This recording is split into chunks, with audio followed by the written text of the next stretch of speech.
Despois de probar o dispositivo na praia de Montalvo, os drons sobrevoan dende hoxe a praia de Silgar. A cabalo entre un e outro areal, os avións non tripulados velarán pola seguridade dos seus usuarios. Se un bañista está en apuros, o dron poderá prestarlle axuda á xiña. Segundo calculan os expertos, a resposta ante unha emerxencia deste tipo podería tardar pouco máis de 20 segundos. A ventaxa principal é o aforro de tempo, que digamos que é prioritario nunha emerxencia.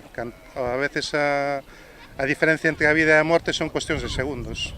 Ademais da rápida reacción, o emprego de drons ten tamén outras vantaxes. O avión non tripulado achegalle un salvavidas ao bañista, o que tamén se traduce nunha dose de calma ante unha situación adversa. O socorrista, cando chega esa persona, xa leva un tempo agarrado a un salvavidas, non vai ter a mesma dificultade porque xa os nervios non son os mesmos, xa está máis relaxada esa persona.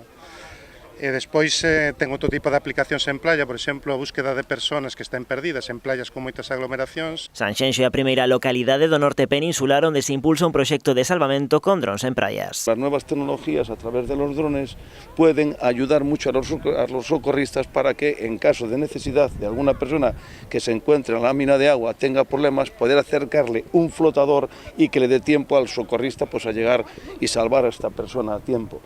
Por lo tanto, yo creo que Sanxenxo tiene que apostar por las nuevas tecnologías para sus playas. Os drons estarán disponibles ata finais de agosto nas praias de Silgar e Montalvos. Esta fase de probas dá bo resultado, a súa implantación será definitiva en varios dos areais do municipio nos vindeiros anos.